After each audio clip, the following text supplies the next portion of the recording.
Shalom saudaraku yang diberkati oleh Tuhan, kembali lagi bersama kami di Doa Penguat Iman Channel. Bersama-sama kita akan merenungkan kebenaran firman Tuhan, mari kita bersatu di dalam doa. Terpujilah Engkau Bapa dalam sorga, kami bersyukur buat waktu dan pemeliharaan Tuhan bagi kami setiap hari yang kami rasakan. Dan kami mau pakai semua itu untuk memuliakan Tuhan. Dan sebentar kami akan mendengarkan sabda firman-Mu. Berfirmanlah Tuhan bagi setiap kehidupan kami, pakai hamba-Mu yang berbicara, dan kami semua yang mendengar, kami tunduk bersama kepada otoritas firman-Mu. Roh Kudus yang terus bekerja dari awal hingga akhirnya, sehingga kami bisa memahami dan mengerti apa yang menjadi maksud Tuhan bagi kami. Kami bersama memulai perenungan ini ya Tuhan. Di dalam nama Tuhan Yesus Kristus, kami berdoa dan mengucap syukur, haleluya. Amin. Saudaraku yang diberkati oleh Tuhan, ada saat di mana kehidupan tidak berjalan seperti yang kita harapkan. Doa yang kita panjatkan terasa menggantung di udara. Janji-janji yang dulu kita pegang tampak jauh dari kenyataan. Di dalam momen-momen seperti itu kita sering merasa bahwa Tuhan sedang diam. Namun diamnya Tuhan bukan berarti Ia berhenti bekerja. Justru di balik kesunyian itu, Ia sedang menyusun sesuatu yang melampaui pengertian kita. Habakuk hidup, saudara, di masa ketika bangsa Yehuda menghadapi kehancuran. Ia melihat ketidakadilan, kekerasan, dan keputusasaan di sekelilingnya. Nabi ini berseru kepada Tuhan, bertanya mengapa kejahatan dibiarkan terjadi. Tetapi di dalam pergumulannya, Habakuk belajar untuk melihat Allah dari perspektif yang berbeda. Bukan dari hasil yang tampak, tetapi dari pribadi Tuhan yang tidak pernah berubah. Firman Tuhan yang menjadi nats perenungan kita hari ini terdapat di dalam Habakuk 3 ayat 17 sampai ayat yang ke-18. Saya mengajak saudara untuk membaca firman Tuhan ini bersama-sama di rumah dan kita akan melanjutkan perenungan ini. Firman Tuhan ini, saudara, bukanlah seruan yang keluar dari keadaan yang baik, melainkan dari tengah kehancuran total. Tidak ada hasil panen, tidak ada ternak, tidak ada sumber penghidupan. Namun dari reruntuhan itu, lahirlah pujian, aku akan bersorak-sorak di dalam rumah Tuhan, kata Habakuk. Pujian ini tidak lahir dari kelimpahan, tetapi dari iman yang kokoh. Renungan ini, saudara, mengajak kita menyadari bahwa bahkan ketika harapan kita mulai pudar, Tuhan masih bekerja. Ia tidak bergantung pada keadaan untuk menyatakan kuasanya. Ketika segala sesuatu tampak hilang, Ia sedang menyiapkan sesuatu yang baru. Nah, kita bersama akan membahas 4 hal utama. Saya mengajak kita sama-sama fokus dengarkan kebenaran firman Tuhan, saudara. Kita mulai dari pembahasan yang pertama, yaitu iman yang bertahan di tengah kekosongan. Saudara, Habakuk menyebut 6 kondisi ekstrim yang mencerminkan kehancuran total.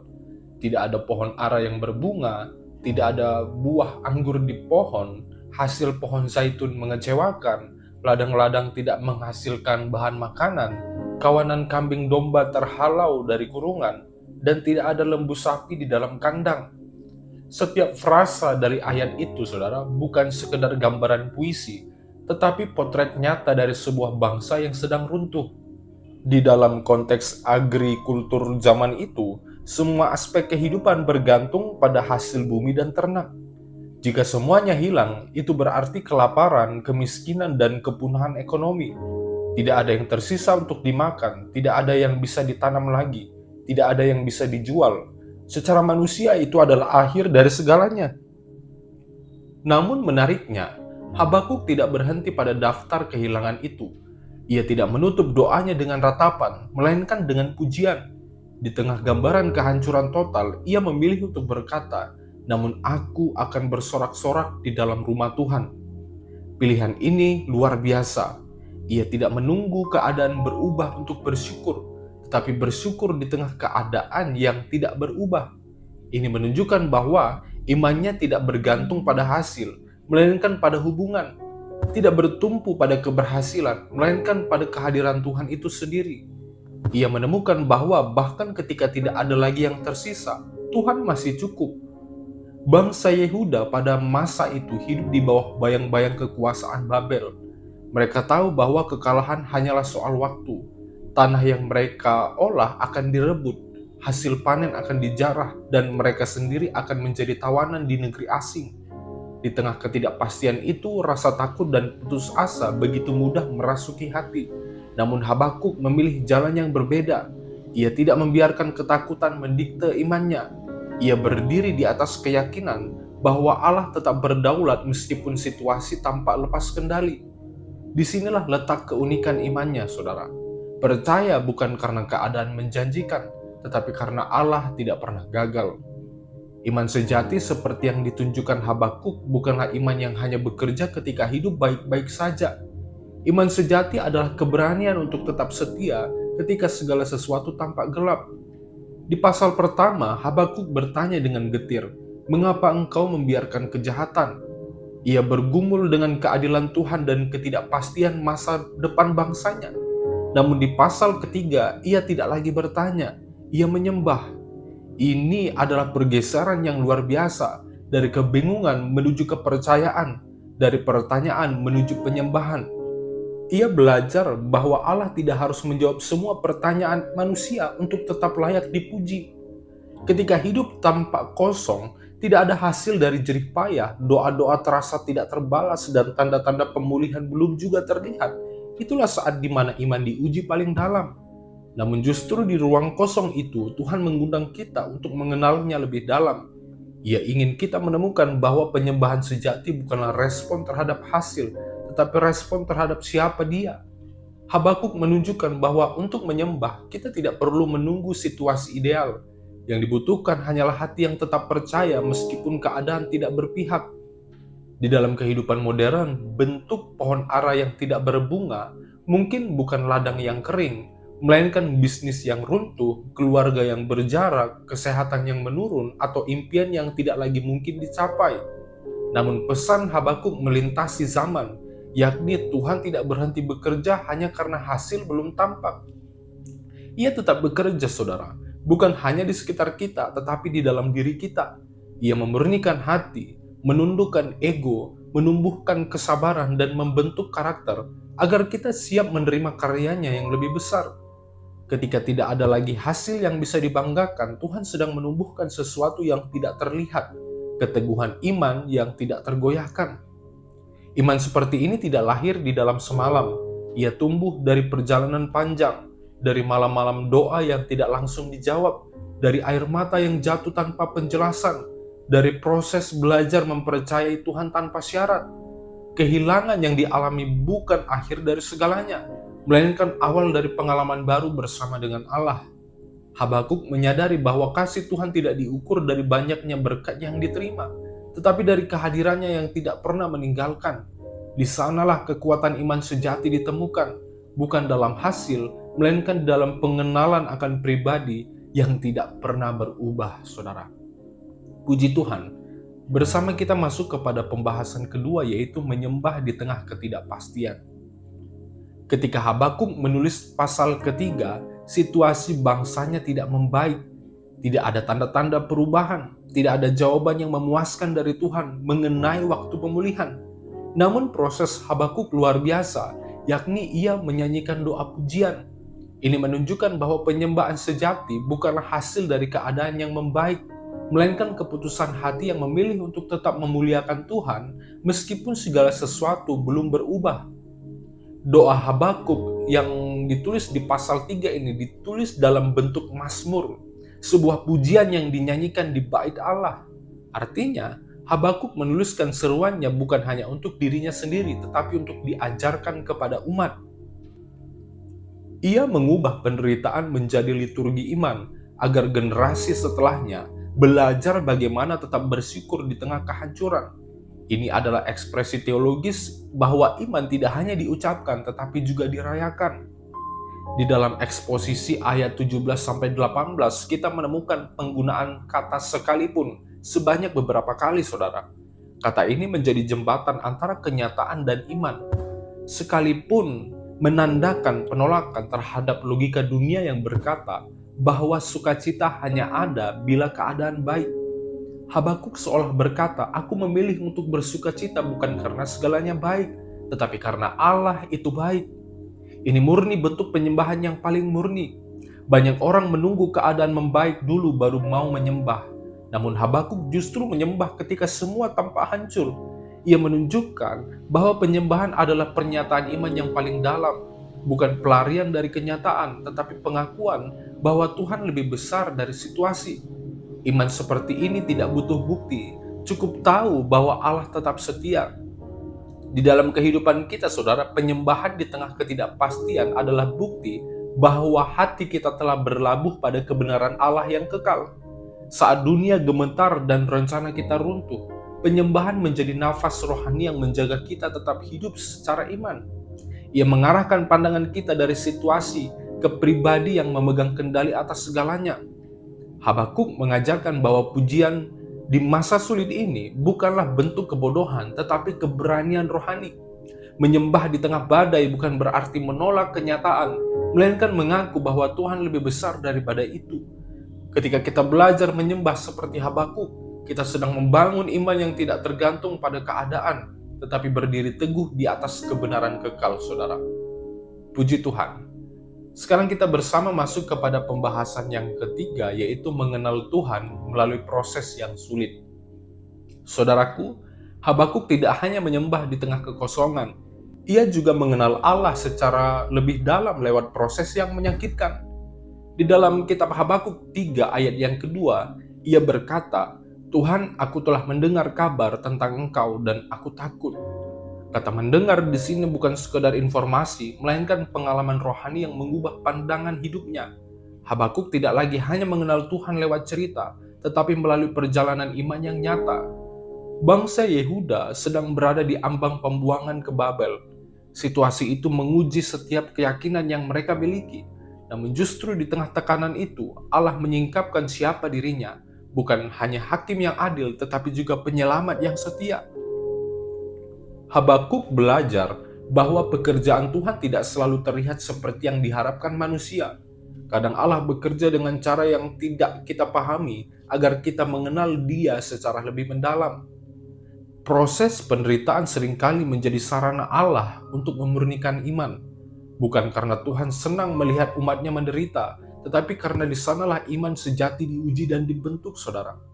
Habakuk mengalami transformasi rohani, dari seorang nabi yang mempertanyakan rencana Tuhan menjadi seorang penyembah yang memuji di tengah kehancuran. Ia mengenal bahwa kuasa Tuhan tidak terbatas pada mujizat, tetapi juga nyata di dalam keteguhan hati yang ia tanamkan di dalam diri kita. Ketika kita melewati masa-masa sulit, seringkali kita baru menyadari bahwa kita mengenal Tuhan lebih dalam daripada sebelumnya. Kita belajar bahwa kasih-Nya tidak selalu diwujudkan di dalam pembebasan instan, tetapi di dalam kekuatan untuk bertahan. Habakuk menyadari bahwa proses yang berat bukan tanda Tuhan meninggalkan, melainkan caranya untuk memperlihatkan kedewasaan rohani yang sejati. Proses pengenalan ini mengubah cara pandang kita terhadap penderitaan. Kita tidak lagi melihatnya sebagai kutuk, tetapi sebagai ruang perjumpaan dengan Tuhan. Di sana kita belajar untuk tidak lagi menuntut Tuhan menjawab semua kehendak kita, tetapi membiarkan Dia menyatakan dirinya sesuai dengan rencananya. Itulah yang membuat Habakuk bisa berkata dengan yakin, "Aku akan bersorak-sorak di dalam Tuhan." Ketika harapan mulai pudar, justru disitulah Tuhan sedang membangun sesuatu yang tidak bisa dilihat mata, saudara. Ia sedang bekerja di dalam batin, memperdalam akar iman kita, agar kita mampu berdiri kokoh di tengah badai kehidupan.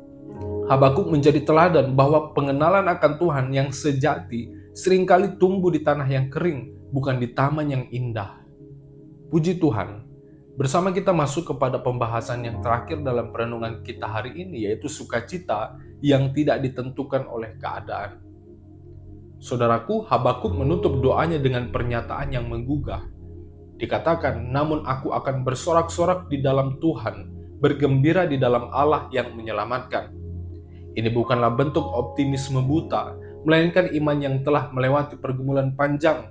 Habakuk tidak menolak realitas kesulitan, tetapi ia memilih untuk menempatkan sukacitanya pada pribadi Tuhan, bukan pada hasil duniawi. Secara historis, pernyataan ini ditulis sebelum bangsa Yehuda benar-benar mengalami pembuangan. Artinya, Habakuk belum melihat pemulihan apapun, namun ia sudah memutuskan untuk bersukacita.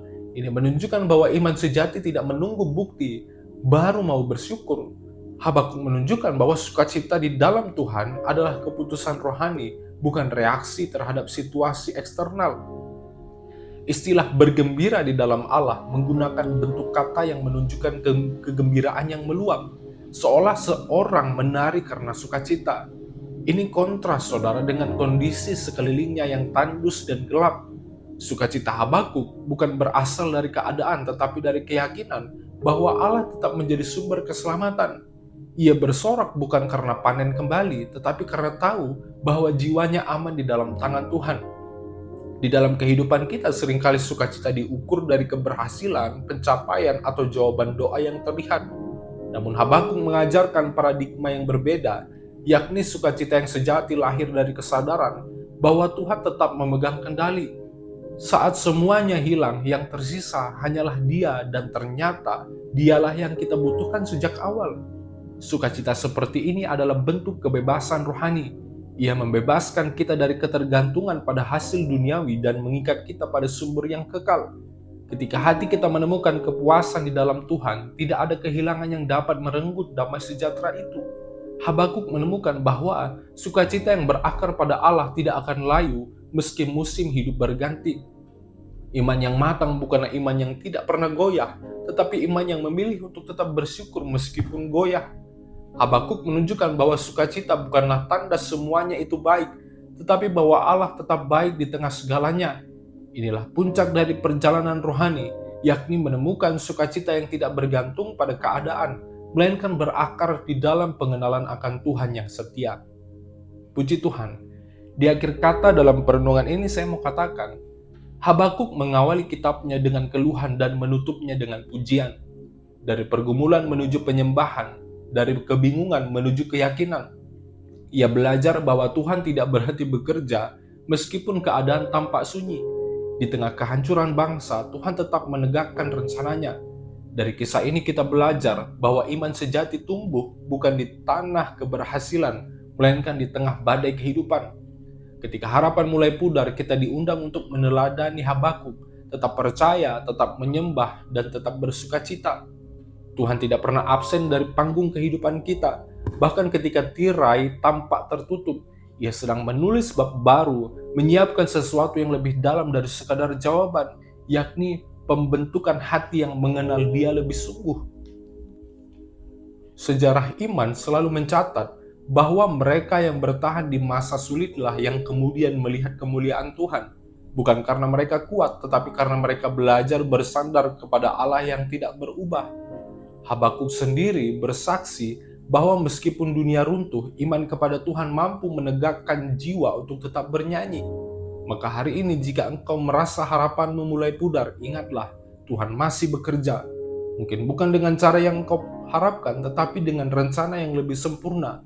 Ia menenun segala sesuatu untuk kebaikan, bukan di dalam waktu kita, tetapi di dalam waktunya yang tepat. Dan seperti Habakuk, kita pun dapat berkata dengan yakin, aku akan bersorak-sorak di dalam Tuhan, bergembira di dalam Allah yang menyelamatkan aku. Puji Tuhan, saya berdoa seluruh pendengar berita baik channel hari ini mengalami Tuhan, mengalami harapan Tuhan ketika harapan kita itu mulai pudar, saudara. Saya berdoa seluruh pendengar doa penguat iman channel diberkati oleh Tuhan. Mari bersama kita bersatu di dalam doa. Terpujilah Engkau Bapa dalam sorga. Kami bersyukur buat pemeliharaan Tuhan, kuasa-Mu yang ajaib, lewat firman-Mu yang hari ini yang kami nikmati ya Tuhan, sungguh mengubah kehidupan kami, mengubah cara paradigma berpikir kami. Seluruh aspek hidup kami disegarkan oleh firman-Mu. Terima kasih Bapa yang baik. Engkau Allah yang hidup dan berkuasa, bukan karena keadaan kami yang baik atau tidak baik, tetapi karena Engkaulah Allah yang baik di dalam segala sesuatu kehidupan kami. Kami percaya semuanya mendatangkan kebaikan. Kami mengasihi Engkau ya Tuhan. Kami mencintai Engkau lebih daripada segalanya. Ajar kami mensyukuri di dalam setiap hal yang sudah terjadi dalam hidup kami. Sebab Tuhan ingin kami untuk hidup sesuai dengan kebenaran-Mu ya Tuhan. Biarlah kehendak Tuhan yang terjadi di bumi seperti di sorga, bukan kehendak kami yang terjadi, tapi kehendak-Mu lah ya Tuhan. Bapa yang baik, kami berdoa kiranya Roh Kudus senantiasa mengingatkan kami akan kebenaran firman-Mu, supaya kami tetap teguh kuat di dalam jalan kebenaran-Mu ya Tuhan. Sekali-kali Kau tidak pernah meninggalkan dan membiarkan kami. Kami berdoa bagi seluruh pekerjaan dan aktivitas kami, Kau berkati, buka jalan, terlebih lagi Tuhan buat berhasil.